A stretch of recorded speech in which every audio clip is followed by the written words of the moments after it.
Puntland waxay ciidan haysay ama dee Puntland bayaan la oran wixii daarood ba ahaa waa sida aniga laga sheegay garow ma joogine waxay daarood hadii la oran jiray leelkase hadii la oran jiray majeerteen hadii la oran jiray markii la oran jiray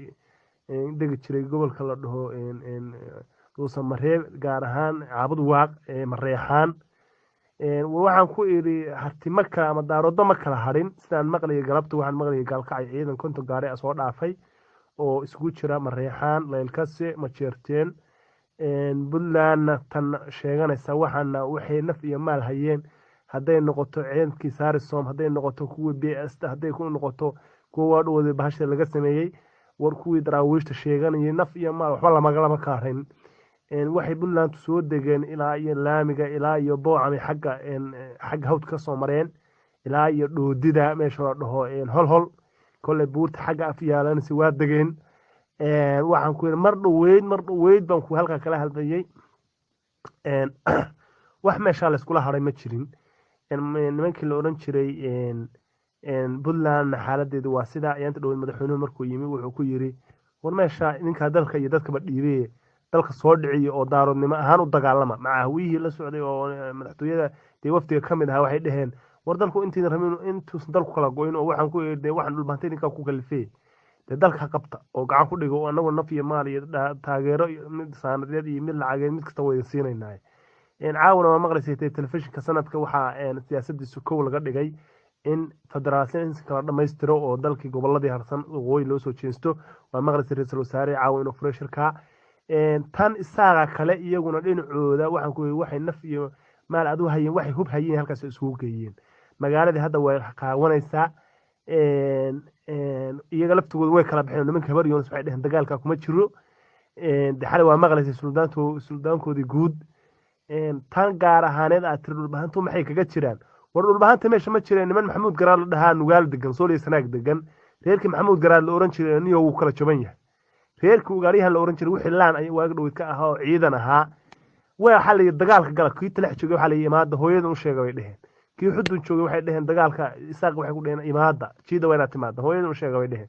kuwii lascaano joogay oo nuur axmed iyo naalaya axmed iyo wixii ugaariyahan ahaa waa diideen meesha waxa tagay ciidan inacan baashe oo waliba aan wada dhamayn qayb aba tagay xagga hore aduu inacan baashiina shalay ba isqabteen baan maqlay waxay dhaheen ciidamada waa la furfuraya awoodooda ayaa la wiiqaya daway xaaladdu si aan noogu qabsoontaano dad anagu aan iska wadana aan noo noqotid kulli anu hawlahaas aan maqlay inacan baashina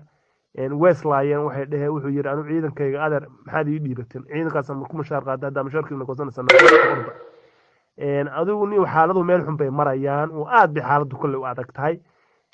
nimankii ugaariyahan la oran jirayna kii Soomaaliland la joogana way diideen oo waxay dhaheen anagu maxaa naga jira soo estimation la dhaho intuu ka raqay arliga de waa la soo bareeray oo dagaal cad bay noqotay nimankan land sheeganayeen lug baa la isugu tagay maciidan nuur axmed iyo goori degan waayaan dhaweyd aan u tagay oo raas ahaan anaga xagga iyaga ah oo ciidankii iyo tiknikada iyo reer axmed caliga laba meelood laga kala dhigo qaybna waxa taala yugoori xeradii waxay taala waagdhow hubka la geeyay kaarayaashii baan soo eegay ayaan dhaweyd adigu ni hubka laba kaar uun baa shaqeynaya kaarana wuxuu ku haray xeradii xerta buu kala yaala waa kii bilaas la soo daawan malaynaya inuu ka uma tagin ciidankii hubna waxa la qaybina waxay taala degmada talex aduu saas dadka loo kala jijibinaya waxa waaga hore nimankan ay ku tala galeen sida dadka marka ay u kala jimeen bidooniya ciidanka in cabaashin ay ka dhigaan oo yani ciidan aan awood lahayn laga dhigo oo nin walba ay ku shaqeystaan marka in cabaashin waxaan maqlay caawa waa la sayaa nimankii waxaan ku iri laantiina waxaan ku xaaladii way ku xumaatay markii ay dhaheen iyaga dhexdooda isqabteen oo nimanka Maryoons waxay dhaheen anagu dagaalka kuma jiro haddii ilaahay kuu roon yahay xaaladiina markii ogaadeen daaroodu in meesha noqotay soo urursanayaan kulani xaaladu aad bay u adagtay nin dhulbaanta oo maanta isaaq la socda oo dagaal horta ka galay u malayn maayo inuu jiro waxa uu in cambaashana waxaan manayaa lug buu ugu taagan yahay oo de haddii uu arko cid yacni de dagaalamayso oo de mabda leh hadduu arko de isaguna wuxuu dadkiisu la mid yahay baan u jeclahay laakiinse nafar kale oo dhulbaanta ah ma jiro oo dagaal istaaqfuran la niman bahar sama la dhaw